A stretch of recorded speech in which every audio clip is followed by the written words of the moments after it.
ಹಾವೇರಿ ಜಿಲ್ಲೆಯ ಗಳಗನಾಥ ಗ್ರಾಮಕ್ಕೆ ಬಂದಾಗ ತುಂಗಭದ್ರಾ ನದಿಯ ದಡದಲ್ಲಿ ಕಾಣಿಸುವುದು ಪುರಾತನ ಗಳಗೇಶ್ವರ ದೇವಸ್ಥಾನ.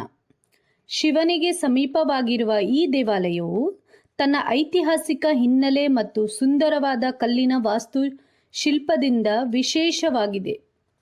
ನದಿಯ ದಡದಲ್ಲಿರುವ ಈ ಪವಿತ್ರ ಸ್ಥಳದ ವಾತಾವರಣವೇ ತುಂಬ ಶಾಂತ ಮತ್ತು ಮನಸ್ಸಿಗೆ ನೆಮ್ಮದಿ ನೀಡುತ್ತದೆ.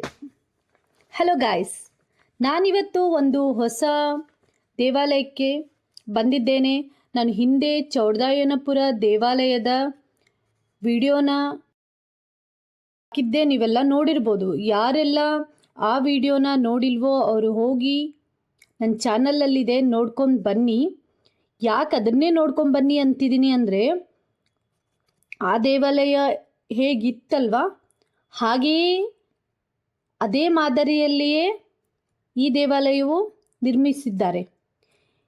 ಇದು 11ನೇ ಶತಮಾನದ್ದೇ ಆಗಿದೆ, ಚಾಲುಕ್ಯರ ಕಾಲದ್ದೇ ಆಗಿದೆ. ಫ್ರೆಂಡ್ಸ್, ಈ ಪ್ಲೇಸ್ನಲ್ಲಿ ತುಂಗಭದ್ರಾ ಮತ್ತು ವರದಾ ನದಿಗಳ ಸಂಗಮ ಇದೆ. ಈ ಎರಡು ನದಿಗಳ ಸಮೀಪದಲ್ಲಿ ಪುರಾತನ ಗಳಗೇಶ್ವರ ದೇವಸ್ಥಾನ ಇರೋದಕ್ಕೇನೆಯೇ ಧಾರ್ಮಿಕವಾಗಿಯೂ ಹಾಗೂ ಐತಿಹಾಸಿಕವಾಗಿಯೂ ವಿಶೇಷ ಮಹತ್ವವಾಗಿದೆ. ಇಲ್ಲಿರುವ ಗರ್ಭಗುಡಿಯಲ್ಲಿ ಗಳಗೇಶ್ವರನಾಗಿ ಶಿವಲಿಂಗವಿದ್ದು, ದೇವಾಲಯದ ಕಲ್ಲಿನ ಕೆತ್ತನೆಗಳು ಮತ್ತು ವಾಸ್ತುಶಿಲ್ಪ ವಿಶೇಷವಾಗಿ ಆಕರ್ಷಣೆಯಾಗಿದೆ. ನದಿಗಳ ಸಂಗಮದಲ್ಲಿರೋದಕ್ಕೇನೆ ಈ ದೇವಾಲಯಕ್ಕೆ ಧಾರ್ಮಿಕ ಹಾಗೂ ಪ್ರಕೃತಿಯ ಸೊಬಗು ಇವೆರಡೂ ಈ ದೇವಾಲಯಕ್ಕೆ ಸೊಬಗನ್ನು ನೀಡ್ತತಿ.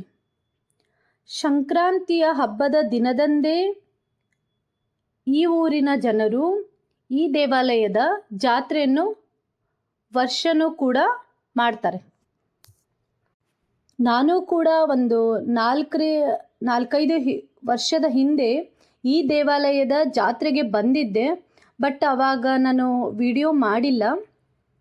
ನೆಕ್ಸ್ಟ್ ಇನ್ನೊಮ್ಮೆ ಯಾವಾಗಾದರೂ ಈ ಜಾತ್ರೆಗೆ ಬಂದರೆ ನಾನು ಖಂಡಿತವಾಗಿಯೂ ಇನ್ನೊಮ್ಮೆ ವಿಡಿಯೋ ಮಾಡಿ ನನ್ನ ಚಾನಲಲ್ಲಿ ಅಪ್ಲೋಡ್ ಮಾಡ್ತೀನಿ.